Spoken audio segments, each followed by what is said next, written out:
tonight on CBC Vancouver News. We as a community must take action.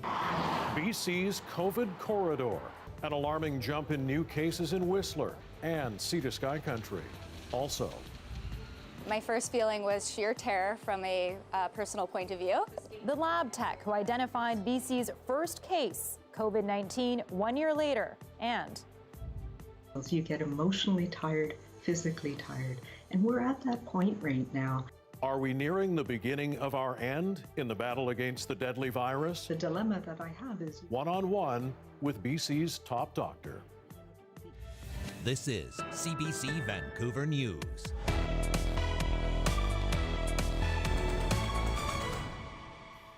Good evening. Anita is off tonight.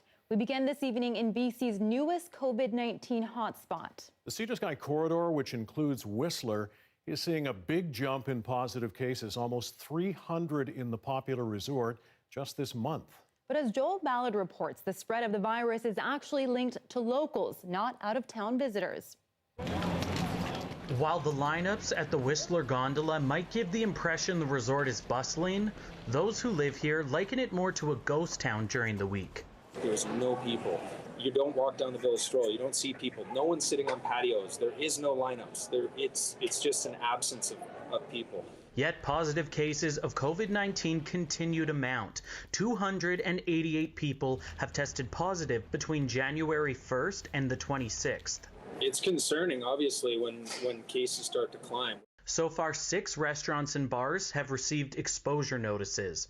All have closed temporarily. Closing the restaurant is the best thing you can do because you stop the moving parts, you get to understand them, you get to go through your protocols. But the transmission isn't isolated. The Fairmont Chateau confirmed to CBC News 12 of its employees have tested positive. While weekends are still busy at the resort, the virus isn't actually spreading on the ski hills. Whistler Blackcomb says it takes its protocols very seriously. Whistler Blackcomb has not had an employee test COVID positive as a result of an interaction with a guest, and we've been open since November. Premier John Horgan agreed on Wednesday. It's not the skiing he's concerned about. It's when people leave the hill and look for the party that we're seeing transmission. Vancouver Coastal Health says the majority of these cases actually involve young people in their 20s and 30s who live, work, and socialize together. A difficult predicament in Whistler, a community that relies on seasonal staff and group housing. We as a community must take action. And the challenge is an insidious one. It's the word I keep using over and over and over again because it transmits between people who know each other and care about each other the most. So while there's been plenty of just concern about out-of-towners breaking COVID guidance and visiting the resort, the virus is actually spreading locally. Joel Ballard, CBC News, Vancouver. As we just heard, Whistler is emerging as the province's latest hotspot. But in the Howe Sound region, which includes Whistler, we're seeing cases double and even triple week over week. Our Justin McElroy has been breaking down the numbers there. So, Justin, what's going on in Sea to Sky Country? Well, the same thing that's happening in a lot of places in BC outside the Lower Mainland, Mike, which is dealing with a huge surge for the first time. And if you take a look at this chart, for months and months, the Howe Sound region, basically the Sea to Sky corridor between Squamish and Pemberton, had virtually no cases. It went up to around 70 a week or so in November, then went back down, and now look at it. Over 200 in the last week. It's a huge number. And when you compare that to the rest of the Lower Mainland, it becomes so clear how much more difficult the situation is there compared to anywhere else in the 604 area code right now. You're seeing rates of transmission 2 to 15 times higher in the Howe Sound compared to anywhere else in Vancouver or the Fraser Valley or anywhere in this region of Metro Vancouver. So certainly something that we've seen for a lot of ski hills during the course of the winter. We saw it in Revelstoke and Big White before. Fernie is also dealing with this. But this is the type of virus where it takes a long time to get these numbers down once they get to the heights that we've started to see in Howe Sound. Certainly is concerning. All right, Justin, thanks very much. Justin McElroy reporting tonight. Well, in addition to the surge in cases outside the Lower Mainland, sadly, there are another 12 deaths to report. BC's death toll is now 1,184.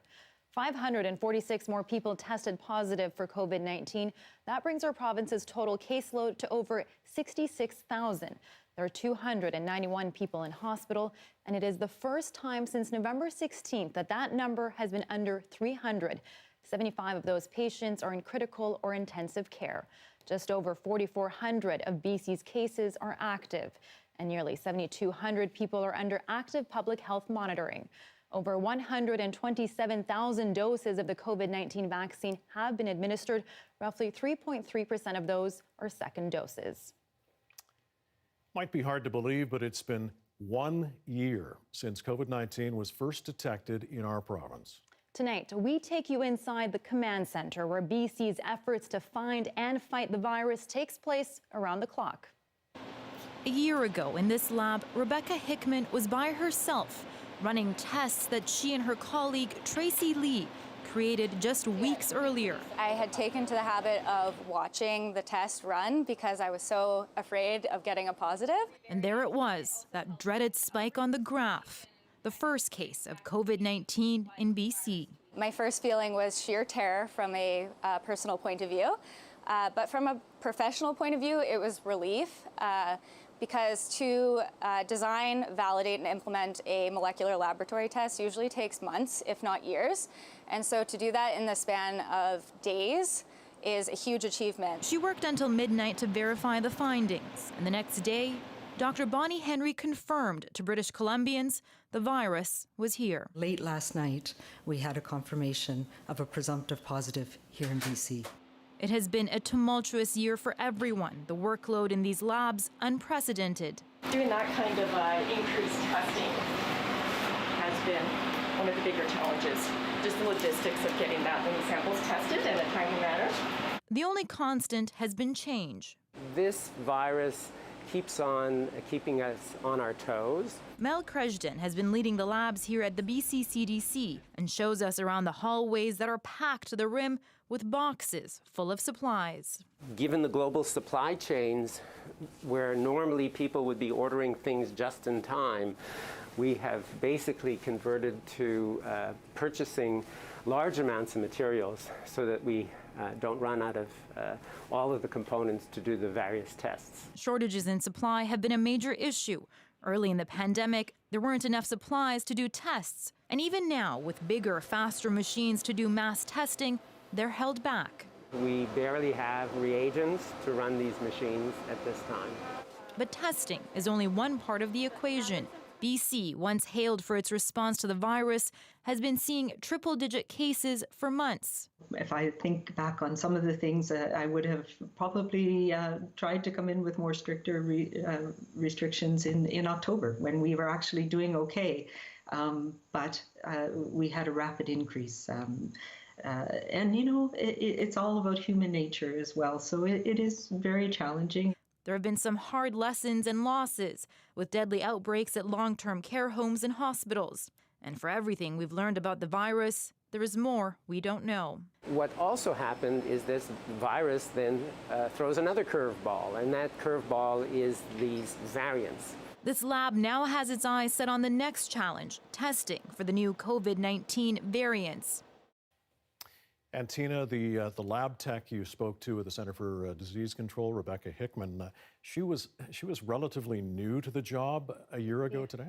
Yeah, 9 months before this all hit, she'd just started her role. Incredible. And, you know, her and Tracy Lee actually ended up designing the test that we're using right now to test for COVID here in labs at the BC CDC. So just incredible work and lots of tireless nights for them.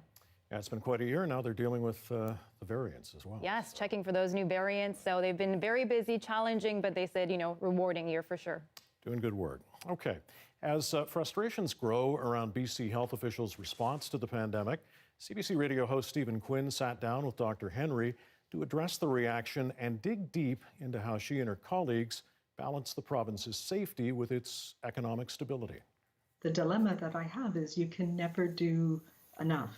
You know, the ethical principles that we try and follow are doing just enough to find that balance, but it's very challenging. And, you know, if we don't do enough, virus can take off. And stay with us. You'll see much more of that one-on-one interview later in this newscast.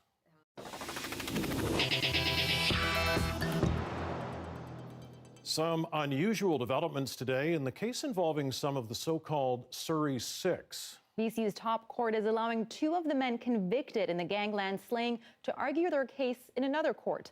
Jason Proctor sorts it out for us. Today's appeal court ruling represents a partial victory for Matthew Johnston and Cody Havishar. The 2 men were found guilty in the Surrey Six slayings of 6 counts of first-degree murder each back in 2014. Now, what the appeal court judges have done here is say, we're not going to give you a new trial, that the guilty verdicts themselves still stand, but what they've said is we're going to quash the convictions. That means legally void them and send the matter back to the trial court level until Johnston and Havishar have a chance to argue that the charges against them should be stayed because of what they allege is abuse of process. So in effect, what that means is that despite the fact that they've been found guilty by a judge, they will have a chance to walk free if they can successfully argue that there is an abusive process, that there was misconduct by the state here. What this, of course, means for the families is that the Surrey Six slayings happened back in 2007. Here we are nearly 14 years later, and the matter is still not closed, and they'll have to wait until the outcome at the trial level of this argument over abusive process to find out whether Havishar and Johnston will be convicted legally of the crime that they've already been found guilty of committing. Jason Proctor, CBC News, Vancouver. Today, new data has revealed how the pandemic has shaped Metro Vancouver's rental housing stock. The vacancy rate is the highest it's been in more than 20 years. But as John Hernandez reports tonight, the uptick in supply hasn't made what's available any cheaper. We're mostly just scared for our future because we have no idea where we're going to live. 2020 was a hard year for the Collier family. Like many British Columbians, they relied on BC's rental subsidy after the onset of the pandemic. Come September, when the rent subsidy ended, we got notice that my husband lost his job. So he had no income, no help for rent. No longer able to afford their White Rock apartment, they're living in Abbotsford with family. They've been looking for new places in Metro Vancouver, but nothing within their budget. We've just given up on looking right now. It's so disheartening, and we just can't find anything. Their rental crisis comes strangely at a time when what's available is actually on the rise. According to a rental report from the Canada Mortgage and Rental Corporation, there has been an influx of rental supply in Metro Vancouver since the start of the pandemic. In 2020, the vacancy rate grew from 1% to about 2.5%. That's the highest it's been since 1999. Analysts attribute the uptick to closed borders, remote schooling, and lost jobs. Many have faced changes to their household budgets, and some have moved as a result, looking for more affordable accommodation. But while there might be more available, that hasn't pushed down prices. Average rents continue to increase, up by 2% this year to about $1,500 per month. The cost of vacant units are on average 21% higher than occupied ones. The uneven impacts of the pandemic economically have unfortunately largely hit renter households the most. With many families looking for an affordable way out, demand is on the rise in communities outside of urban centers. Vacancy rates are shrinking throughout the Fraser Valley. Leaders across Metro Vancouver fearing a growing exodus. We're pricing people out of the housing market. We've allowed this to happen by just rampant price growth and speculation. From our levels of government, I really do think we're doing all we can, but we need that funding from those senior levels. So we need, as a region, to foster the creation of lots and lots of housing, purpose-built rental, affordable home ownership. An affordability crisis that analysts say will extend well beyond the pandemic. John Hernandez, CBC News, Vancouver. An expert panel of economists say a guaranteed basic income is not the best option to tackle poverty in British Columbia. The report found that people's basic needs are too diverse to be answered with just a government check. Instead, improving access and overhauling government programs would better serve those living in poverty. The panel recommends 65 changes to BC's social supports and services. The province is reviewing those recommendations and expects they will be included in the next budget.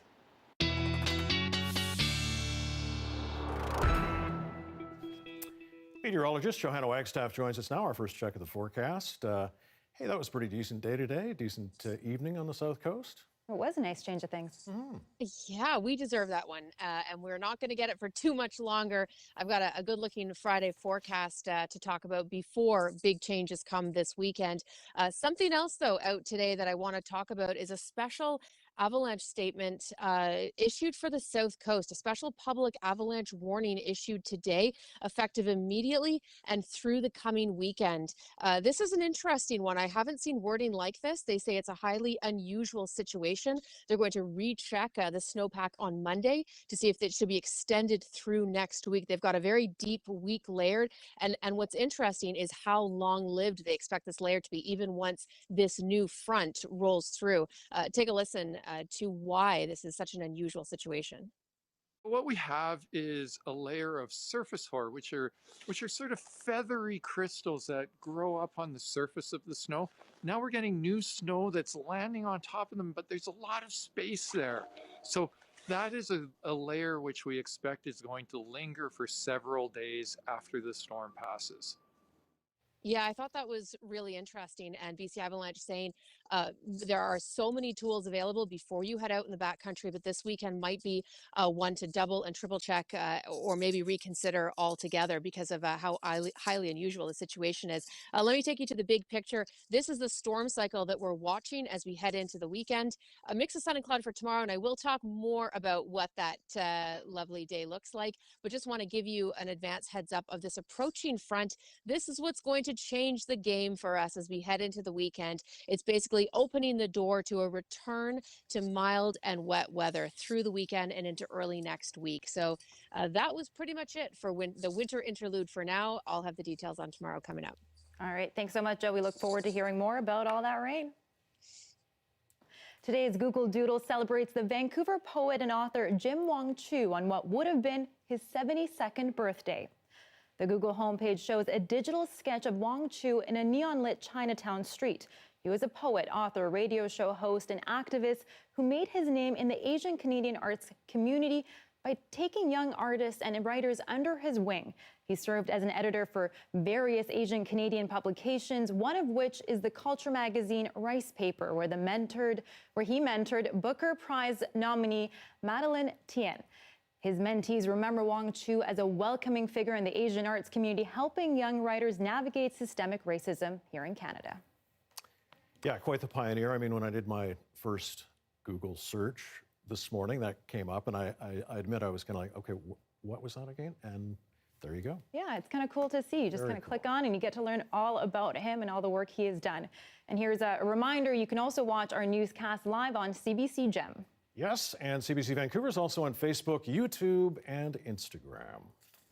We're in this long marathon, and we know that we get most tired near the end. With frustration mounting for many in BC, we asked Dr. Bonnie Henry if it's time for the province to take a tougher stance in trying to curb COVID cases. Her answer later in this newscast.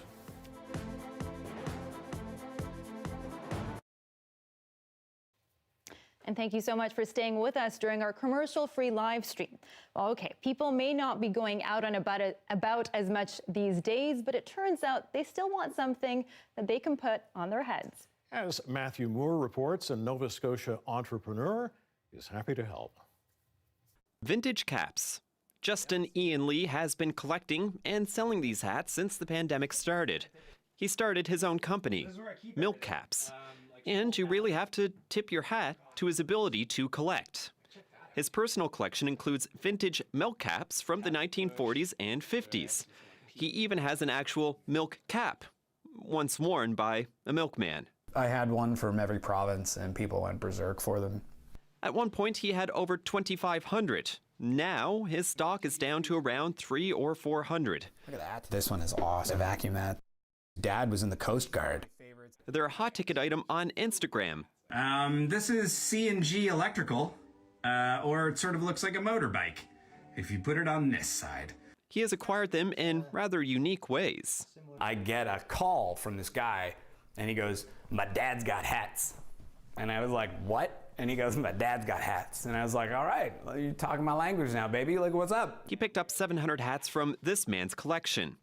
He's done his fair share of milk runs, meeting people in parking lots of grocery stores, even gone to estate sales to see if anyone had a hat collection sitting in the attic.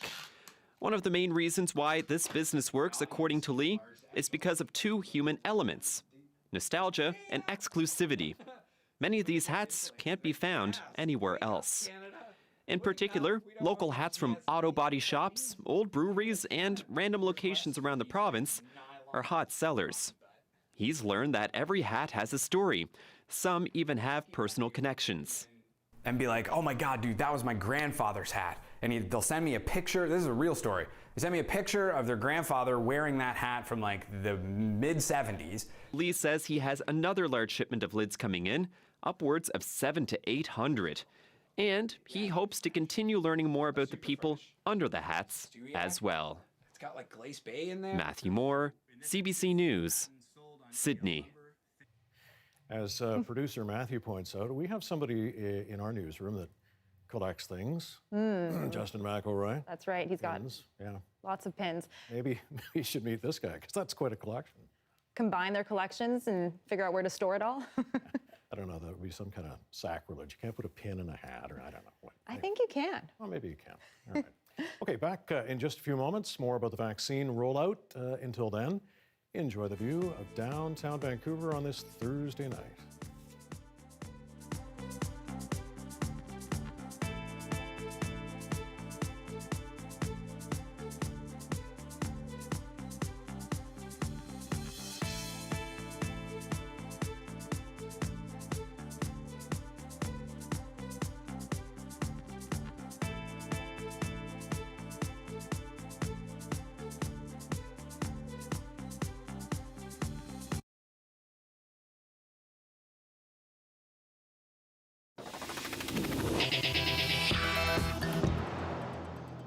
One week after the resignation of Julie Payette, those who worked under the former Governor General are taking stock of the damage, thinking about their next steps. Some are considering a return to their old jobs, while others are weighing legal moves. Ashley Burke has more on the difficult road ahead for them and for Rideau Hall.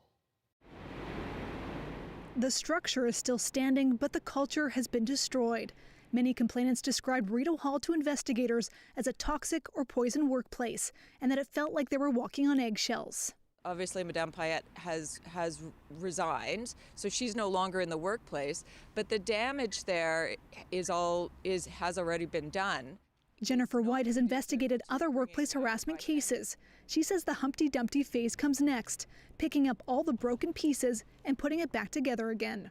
I'm quite sure that there is a lot of tension between the employees, and I'm certain that the Governor General does have supporters within the ranks, and certainly those who are still working there, who are a little off kilter because she's no longer in the workplace. Some who left Rideau Hall during Julie Payette's mandate are now trying to return, while others tell CBC News they are considering their legal options.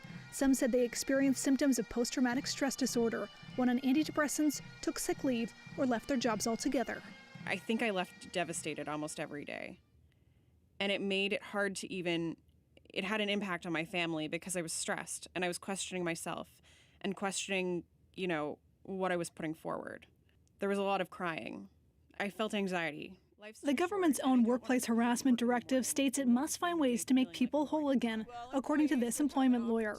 That can look different for everyone, from monetary compensation to job offers to extra time off work. The individuals are going to have various rights to get a remedy that's suited for them. The report recommended that the Privy Council office intervene and act immediately and decisively, especially to address the mistrust and fear that led about 90 people to speak confidentially, but not one to feel safe enough to file a formal complaint. Ashley Burke, CBC News, Ottawa. Peter Nygard will have to spend at least another week in jail after a Manitoba judge put off making a decision in the fashion mogul's bail hearing today. Nygard faces extradition to the U.S. on allegations of sexually assaulting dozens of women and girls over a 25-year period. His lawyers have argued he is at risk of contracting COVID-19 if he doesn't get out on bail. The judge expects to have a decision by next Friday.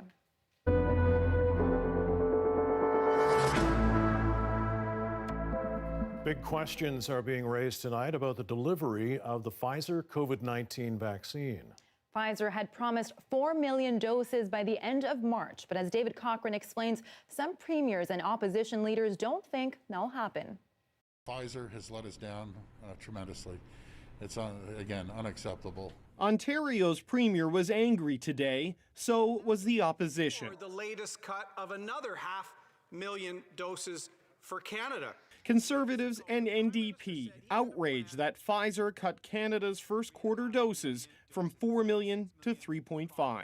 We know that less doses means more infection and more death. Turns out it's not that simple. Pfizer has assured us that Canada will receive 4 million doses.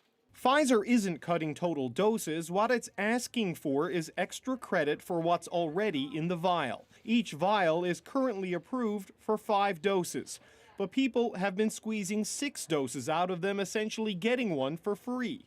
Going forward, Pfizer wants the labels changed to count that dose, which would reduce the number of vials it needs to send to Canada to honor its contract. So the planning figures can be misleading and will ensure that we have good, meaningful bilateral discussions with provinces.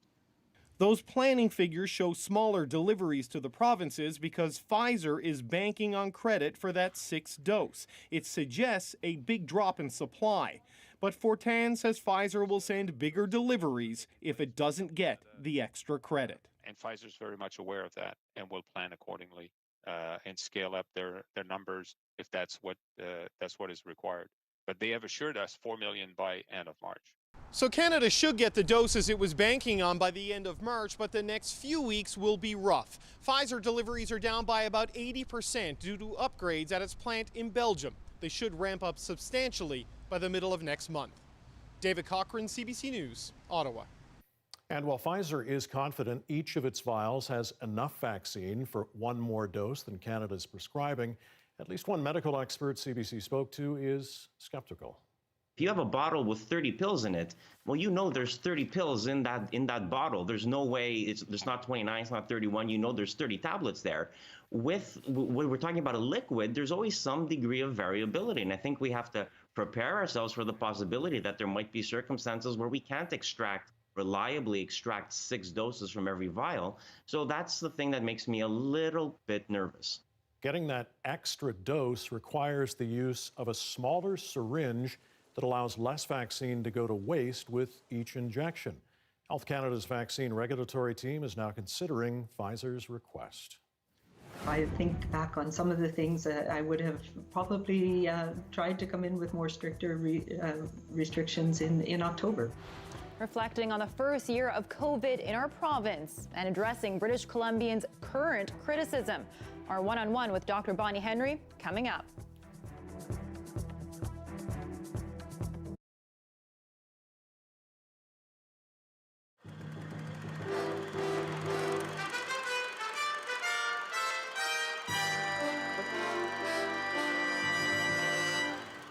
It's glitz and glamour, it's sexy, and it can double or triple your money in no time flat. No, it's not the flash of Las Vegas, but the high rolling value of Canadian and US .com and high technology stocks. Well, let's take Everyone, it seems, is getting in on the action. But this securities commissioner says he's seen it all before. If you think back a few years, the sure way to make money was to invest in offshore mining companies. And then along came Bre-X. It's been a bull market for months as high technology stocks soar, fueled mainly by small-time traders sitting at home in front of their computers and investing huge amounts, sending the stock of small companies spiraling, which attracts even more investors. And it's those small-time investors who worry some analysts. We suddenly have thousands of experts, of people who used to go through a broker and get advice, and the broker would apply what we call the suitability test to make sure that the investment's suitable and that they're doing the right thing. Now people can completely circumvent that through internet investing and through discount brokerages and get 3-second trading. And they can get in way over their heads in a big hurry. And will they be able to get out in a big hurry? This business professor says maybe not. When people start investing without the right advice, someone will eventually get burned. The average guy who's doing this, all he sees is the action and the glitter and the allure, as I say, of double-digit profit made with one keystroke. And that's what he's locked onto. Look, I have friends in psychology who talk about this as sheer bald-faced gambling. The BC Security Commission says their advice to private investors is to stick to using stockbrokers. Steve Wilson admits it's in his interest to promote stockbrokers, but he says over the long term, it's the safest bet for anyone willing to gamble on the stock markets. Mike Chisholm, CBC News, Vancouver.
Some of the stories we're following tonight on CBC Vancouver News.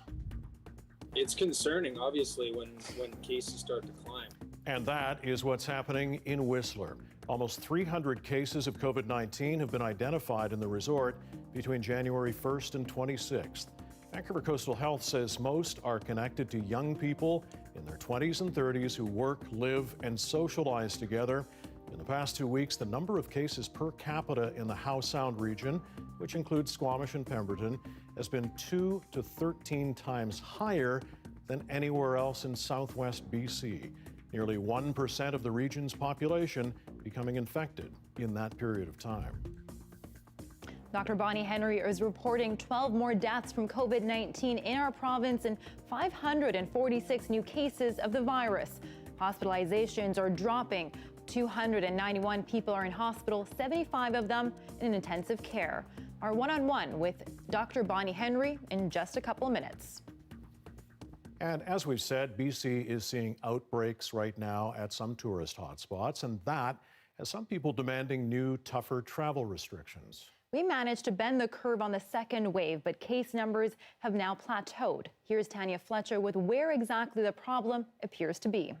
So I think the government should put some kind of restriction. Safety of the people of BC has to be at the forefront. I'd like a travel ban into provincial.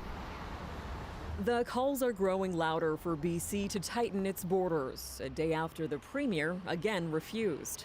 The public health evidence is not there at this time. There is no lockdown in BC, and that, many say, makes it appealing to visitors. On any given day, you can walk down any given street like this one on the west side of Vancouver, and you'll find pretty much everything open. You can shop at that boutique there, maybe grab some sushi here, or browse through this bookstore. And just a block away, you can swim at the community center, and the library's open too. Head east, closer to the Alberta border, and the out-of-province presence is obvious. We're seeing people from Alberta, Saskatchewan, and Manitoba, all with sleds on the back of their trucks. We're seeing people coming from Ontario and even Quebec. They're here to ski. To find the biggest COVID epicenters, just follow the powder to some of BC's winter travel hotspots. Whistler now accounts for the largest number of cases on BC's south coast by far, a number that quadrupled in a week. There's a new cluster of 12 cases at a major hotel, and half a dozen bars and restaurants have been flagged for exposures. And in the Okanagan, a cluster at Big White Mountain near Kelowna has ballooned to 225 cases since mid-December. A primary concern is young people who live, work, and socialize together, many of them locals. Just trying to restrict others from coming in is not going to solve our problem. We also need to recognize that we're bringing it and spreading it when we are connecting with others in BC as well. Brushing aside mounting pressure, the province, for now, will leave BC's borders as open to other Canadians as they've ever been. Tanya Fletcher, CBC News, Vancouver.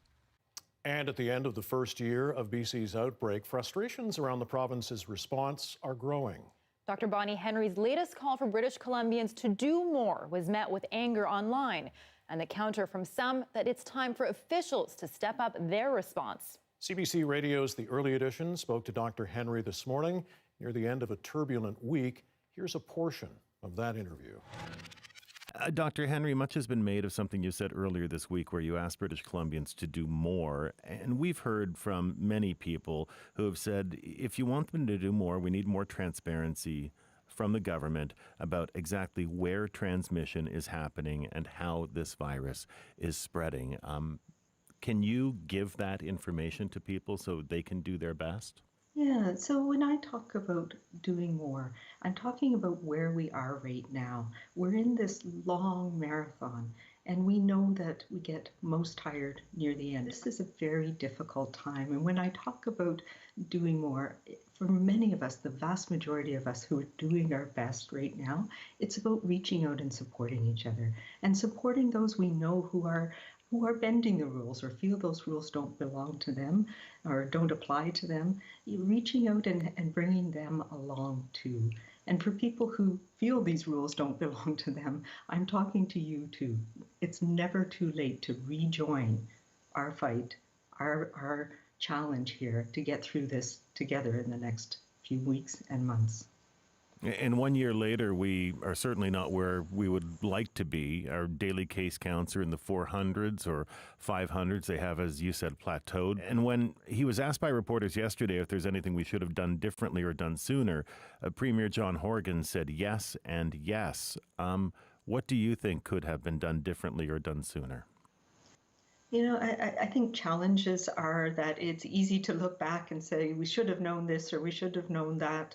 If I think back on some of the things, I would have probably tried to come in with more stricter restrictions in October when we were actually doing okay.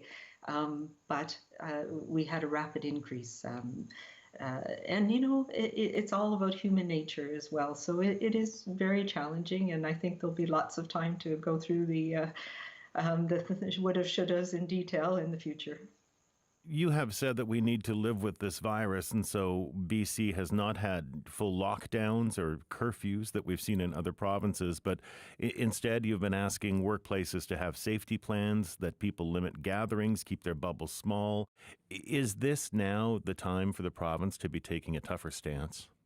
You know, I think we've done well with trying to find that balance of being able to keep as much as we can going. We know how important it is to have that economic lifeline as well for many businesses. It's not health or business. It's both. We need both to get through this, and we are also very aware of the unintended consequences of some of the things, the measures that we've taken in public health, and you know that's why we are focusing on the important things like keeping schools open, and so that these are the things that we're trying to focus on. It does mean that we have probably more cases than I'm comfortable with right now, but it's also a reflection of how we've been able to manage as a society here in BC by being resilient, being adaptable. And those COVID safety plans are incredibly important, and we need to step up those right now. It's easy to slip after this time. We're tired. We want it to be over. But right now, we have to focus even more. There's an end in sight. We have seen modeling from SFU this week showing us what could happen if the new, more transmissible variants of the virus take hold. Are we doing enough right now to prevent that from happening? Yeah, there's been lots of challenges around travel in particular, and that's how these new variants become introduced. And we have been pushing our federal government to take stronger measures. We have this required 14-day quarantine, but it's not always monitored in the way that I believe it should. We need to add more testing at our airports, at our border crossings to better understand people who are coming in and out of the province. But it also means that we need to take the responsibility right now to not travel within the province, because that is part of what we're seeing. We're seeing that people are going to visit friends. We see that people are going to, the ski hill, but it's not the ski hill that's the problem. It's the parties that are happening in and around that, or the gatherings that are happening. So we need to step back from that right now as well. When you talk about ski hills, you're very specific in the recommendations that have been made when it comes to snow sports. You say if you live in the Lower Mainland, ski at the 3 local hills. And yes, skiing itself may not be a high-risk activity, but they're not necessarily having parties. They're going to restaurants and bars afterward, which we are told, and you are continually telling us, are abiding by COVID protocols. And yet we're seeing exposures now in 6 locations in Whistler. Do we need to change something there? Yeah, and absolutely. And you will have noted that a number of bars and restaurants have not been following the rules, and they've been closed down by public health, and that will continue. Right now, I'm asking people not to go out to restaurants except with your household, with your close bubble. And when we do that, it works and it's safe. It's people who are pushing the rules that are the challenge right now. This has been all about treading a line between controlling the spread of the virus and trying to maintain some semblance of normal life. Tell me about what goes into making those decisions, finding that balance. Who do you talk to when you need to do that? Well, I'm very cognizant that I'm the voice and the face of a large group of people that we consult with regularly. My public health colleagues, we have medical health officers around the province. We talk a lot with people like Dr. Cochin from SFU, the people who do the modeling. And really, we have a number of different groups that I speak with every day. I speak with my colleagues across the country and around the world, and we all look at what are the things that we need to do, what are the things that are working or not working, and trying to find, as you say, that balance and providing the best advice we can to government. And it is... the things that we learn that are so important, and I mentioned this earlier, that we've looked at what are the consequences on society of the things that we're doing. And how loud is the voice at the table says we need to keep businesses open and keep people working? It's all very balanced. There's a very large group that says lock everything down and, curfews and no travel and nobody move anywhere. There's also people who are saying we've gone way too far and that everything should be open and all of this is just a hoax. The dilemma that I have is you can never do enough. The ethical principles that we try and follow are doing just enough to find that balance, but it's very challenging. And, if we don't do enough, virus can take off. And that has impacts on the economy. It has impacts on our lives. If we do too much, we're affecting people's lives and the economy as well. So finding just right is probably not possible. And so we've erred on the side of doing a little bit too much, but trying not to go too far. Because I believe that the biggest risk is if we have too much transmission of this virus. Thank you very much for your time this morning. We appreciate it. Thank you. It has the stock markets in turmoil, dissecting and understanding what is behind the rapid rise in the value of GameStop. Coming up. 6:43, a live look at Grouse Mountain tonight. Gorgeous. That's where the snow belongs. A mainly dry day on the south coast, and it's looking pretty good for tomorrow, but then there's this thing we call the weekend. Johanna, tell us what's in store next.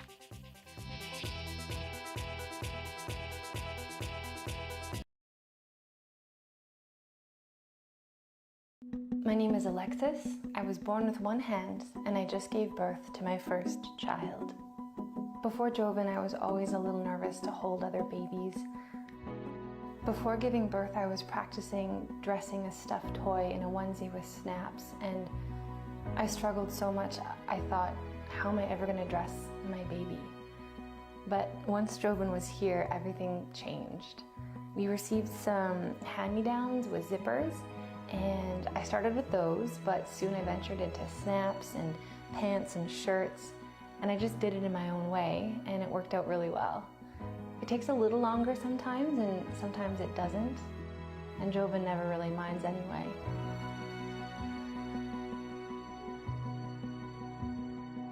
I was a little worried about how I might breastfeed, only because I'd never done it before and I had never seen anyone with one hand do it before. But using a breastfeeding pillow and some intricate adjusting wherever I am has really, really helped. One of my most favorite things is when Joven will hold my stump while we're breastfeeding together. It's just so wonderful.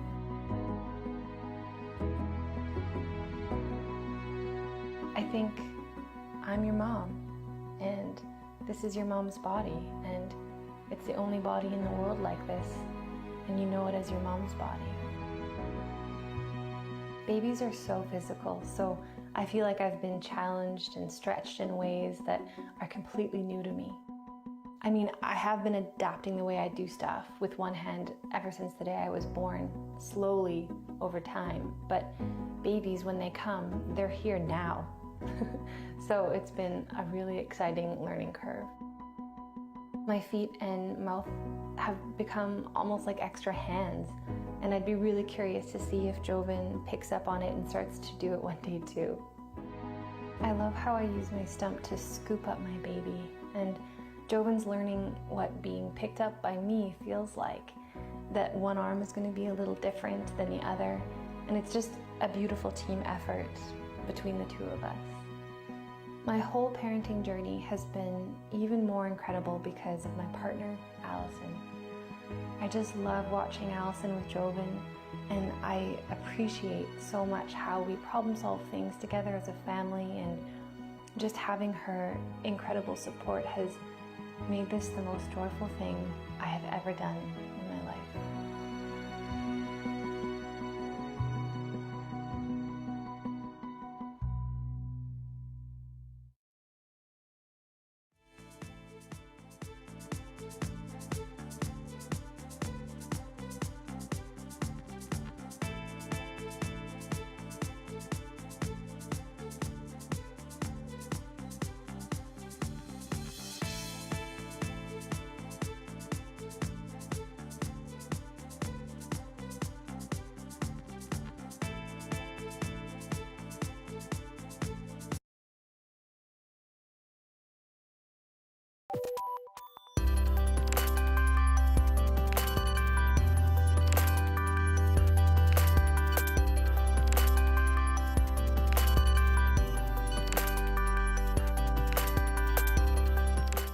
The Market Report is brought to you by Fortis BC. We've got even bigger rebates. Rebate? Whoa! On select high-efficiency equipment for business, but only for a limited time.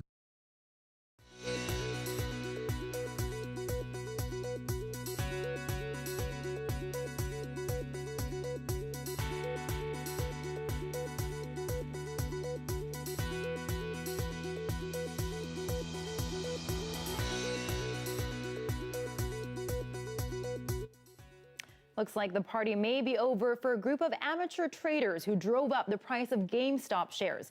Trading was restricted today, and the price dropped like a rock. Yeah, nearly $11 billion in market value gone in just hours. Jacqueline Hansen shows us how those high stakes have a lot of people talking, including regulators.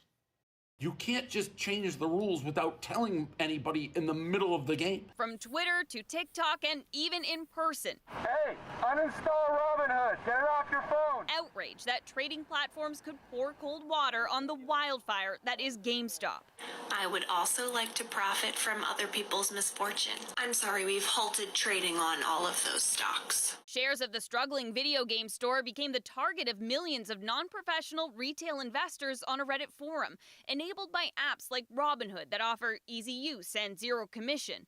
In a statement, Robinhood said its mission is still to democratize finance for all, but today it clamped down on the viral stocks, including AMC Entertainment, BlackBerry, and GameStop. Investors can't get into new trades, they can only get out. While the company is trying to protect investors from themselves, many see it as an attack on the freedom the company has been selling. If someone wants to put their whole 401k into a GameStop, they know the risks. They've gathered the information.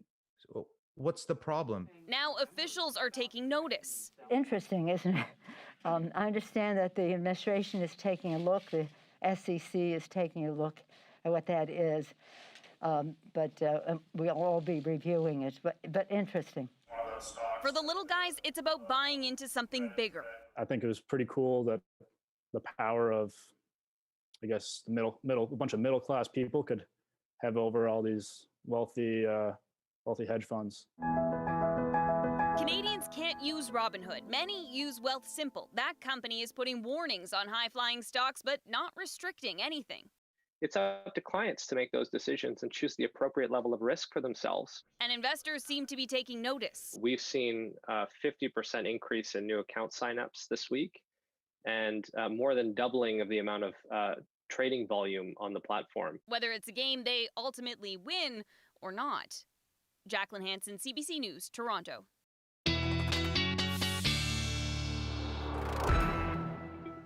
Meteorologist Johanna Wagstaffe joins us now with the forecast. Okay, I'm thinking some rain is in the forecast or about what you're about to say right now.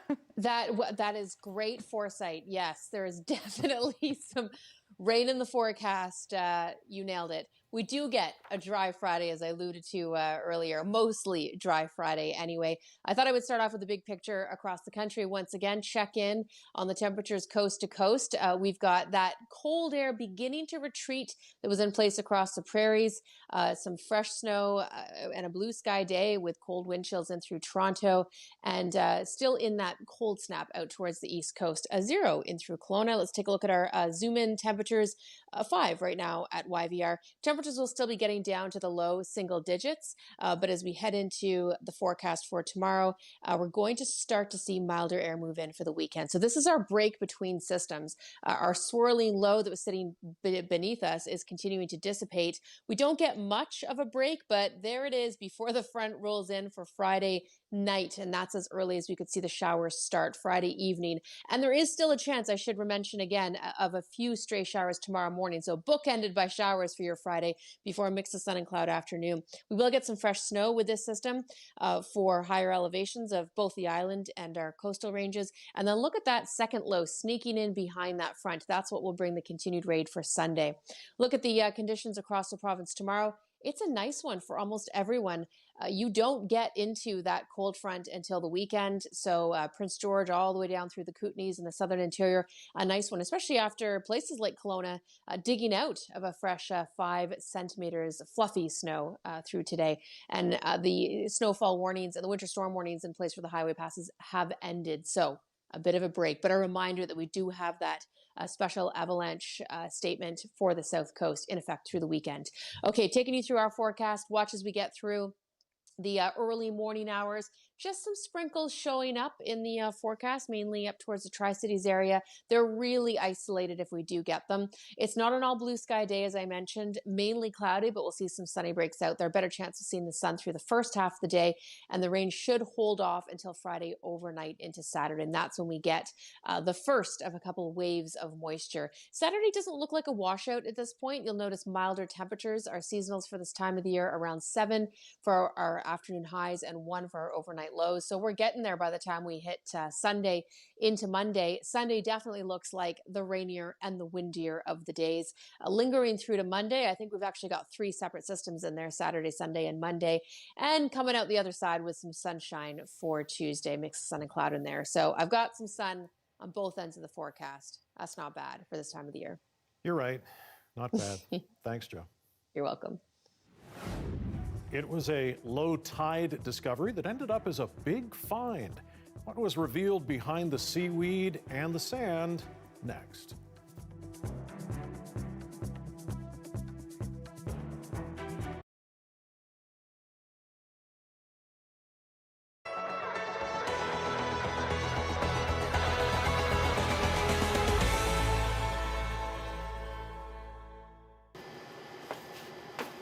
Changed a lot in the world and in our lives, and we found love in this, and you know, looking forward to just seeing what happens with it. We're really just going with the flow right now.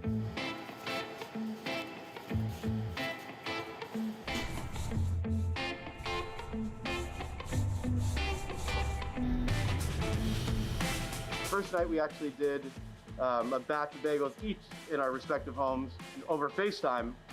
Both batches turned out really, really great. Next day, I put up a little thing on my Instagram, my personal Instagram, just saying, if I made bagels, would anybody be interested?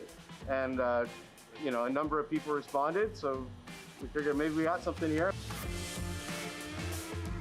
You know, we're making a bagel recipe that's similar to Montreal style, so that includes honey.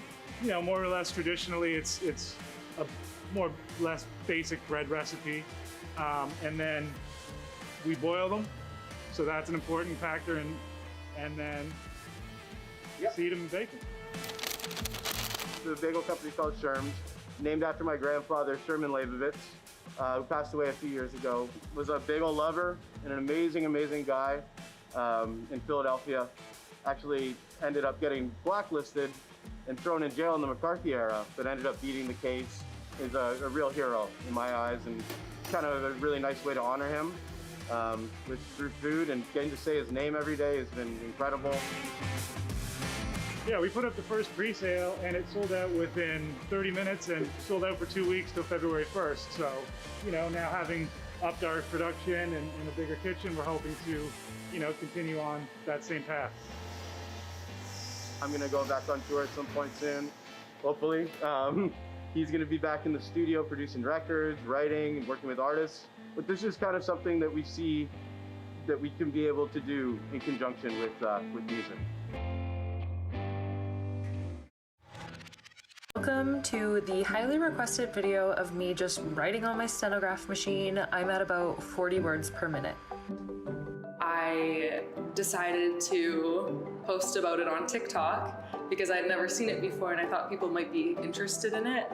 And it turns out I was right. Try to type out everything I'm saying right now on your keyboard. Stenographers push down multiple keys at the same time to spell one word with each stroke. I don't know many people who do court reporting or stenography, so I decided I would make some videos and maybe kind of bring it into the forefront of people's minds. I wanted to kind of modernize it for people because it is like a really unique and difficult profession. I'm a big true crime fan. I love like having flexibility of my job and having no 2 days be the same. As long as I have lots of time to practice my stenography, then I would love to do TikTok along with it.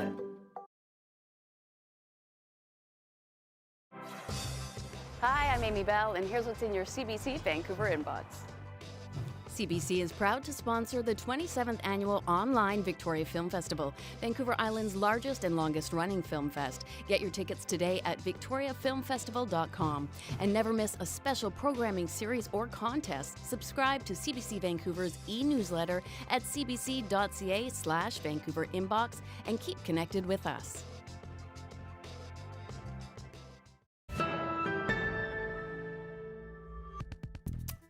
Okay, before we go, we're heading to the beach. A carved slab of sandstone discovered at low tide on a Victoria beach has been identified as an Indigenous artifact. It wasn't found. It came back to life, and it's telling us, and it's telling the settlers of who we are. It was spotted last summer along the beach below Victoria's Beacon Hill Park. A local resident saw it and notified the Royal BC Museum. Beneath a coat of seaweed and algae, the 100-kilogram pillar revealed a face. The museum says written and oral histories may provide some context about its significance, but suggest it could be a very special stone used for rituals and ceremonies. It's working with the Songhees and Esquimalt First Nations to determine the most suitable home for the pillar. That is quite an amazing find after all this time. So much history in there for sure.